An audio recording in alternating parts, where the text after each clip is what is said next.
মানুষের এত অহংকার, মানুষে এত অহংকার করে, এইটা করব ওইটা করব, আরে মেরে ফেলবো, এই করব সেই করব। একটু কাছে নিয়ে আসো, একটু কাছে নিয়ে আসো। আমি আপনি আমরা সবাই যখন মারা যাব, দেখেন, এই দেখেন, এইটা হচ্ছে কঙ্কাল, এইটা হচ্ছে একটা প্রাণীর কঙ্কাল। তবে আমাদের এই আমাদের আমরা যখন মারা যাব, তখন আমাদের সেম এই অবস্থা হবে। আমাদের শিরা উপশিরা, আমাদের মাংস সবকিছু মাটিতে মিশে যাবে, এবং আমরা এইরকম একটা কঙ্কালের মতো হয়ে যাব।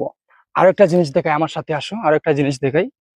দেখেন, এই হচ্ছে একটা মাথা, এই যে দেখতে পাচ্ছেন, এটা একটা মাথা, এটা একটা মাথার অংশ। আমাদের এত অহংকার, আমরা এই করব সেই করব, যখন আমরা মারা যাব আমাদের অবস্থা এরকম হয়ে যাবে। তো বলি, অহংকার করো না ভাই। যতদিন এই পৃথিবীতে আমরা বাঁচবো, মানুষের সাথে সুন্দর আচরণ, সুন্দর ব্যবহার এবং ভালোবাসা দিয়ে সবাইকে আমরা আগলিয়ে রাখবো। কারণ আমরা একদিন এই পৃথিবী ছেড়ে চলে যাব। একটা আয়াত আছে, কুল্লি নাফসি জাইকাতুল মাউত, প্রত্যেক প্রাণীকেই মরতে হবে। তো আমরা যেহেতু মরে যাব, সবার সাথে সম্পর্ক ভালো রেখে মরে যাব। বাই।